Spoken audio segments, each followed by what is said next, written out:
Football ലോകകപ്പ് ചരിത്രത്തിൽ 6 ടൂർണമെന്റുകളിൽ ടീമിന്റെ ഭാഗമാവുക എന്നത് ഒരു കളിക്കാരനും സ്വപ്നം കാണാൻ പോലും കഴിയാത്ത നേട്ടമാണ്. പോർച്ചുഗലിന്റെ ക്രിസ്ത്യാനോ റൊണാൾഡോയും അർജന്റീനയുടെ ലിയോണൽ മെസ്സിയും ആ റെക്കോർഡിലേക്ക് ചുവടുവെക്കുമ്പോൾ അവർക്കൊപ്പം തലയുയർത്തി നിൽക്കാൻ ഇതാ മറ്റൊരു താരം കൂടി വരുന്നു. മെക്സിക്കോയുടെ ഇതിഹാസ ഗോൾ കീപ്പർ ഗിയാമോ ഒച്ചോവ.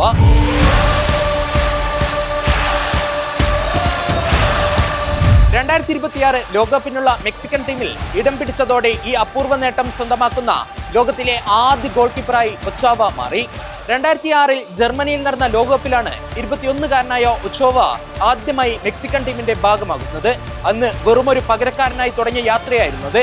2006-ലും 2010-ലും സൈഡ് ബെഞ്ചിലിരുന്ന് കളി കാണേണ്ടി വന്നെങ്കിലും ഒച്ചോവയിലെ പോരാളി തളർന്നില്ല.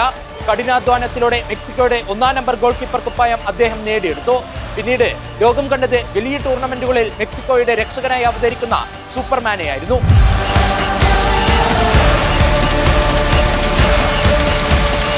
ലോകകപ്പ് വരുമ്പോൾ മാത്രം അമാനുഷിക ഫോമിലേക്ക് ഉയർന്ന ഒച്ചോവയുടെ ശൈലി ലോകമെമ്പാടുമുള്ള ഫുട്ബോൾ പ്രേമികളെ വിസ്മയിപ്പിച്ചിട്ടുണ്ട്.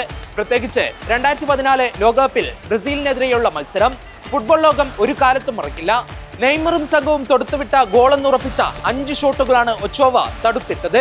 എതിരാളികളുടെ എത്ര ശക്തമായ ഷോട്ടുകളും അനായാസം തട്ടിയകറ്റുന്ന നീലൻ മുടിക്കാരൻ മെക്സിക്കൻ കോട്ടയുടെ വിശ്വസ്ത കാവൽക്കാരനായി മാറി. സാധാരണയായി 30കളുടെ അവസാനം കളിക്കാർ ബൂട്ട് അഴിച്ചു വെക്കുമ്പോൾ ഒച്ചോവ തന്റെ 40-ാം വയസ്സിലും വിട്ടുകൊടുക്കാൻ തയ്യാറല്ല. യുവതാരങ്ങളുടെ വൻ നിരയുള്ള മെക്സിക്കൻ സ്ക്വാഡിൽ തന്റെ അനുഭവ സമ്പത്ത് കൊണ്ട് ഒച്ചോവ ഇത്തവണയും ഇടം നേടി. വിമർശകരുടെ വായടപ്പിച്ചുകൊണ്ട് പ്രായം വെറുമൊരു സംഖ്യ മാത്രമാണെന്ന് ഈ മെക്സിക്കൻ മതിൽ വീണ്ടും തെളിയിക്കുന്നു.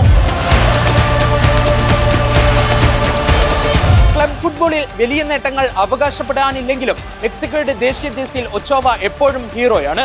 വീണ്ടും ഒരു ലോകകപ്പ് മാമാങ്കത്തിന് പന്തുരുളുമ്പോൾ മെക്സിക്കൻ ഗോൾ പോസ്റ്റിന് മുന്നിൽ എതിരാളികൾക്ക് തകർക്കാനാകാത്ത കോട്ട പോലെ ഒച്ചോവ ഉറച്ചു നിൽക്കുമെന്ന് ആരാധകരും പ്രതീക്ഷിക്കുന്നു.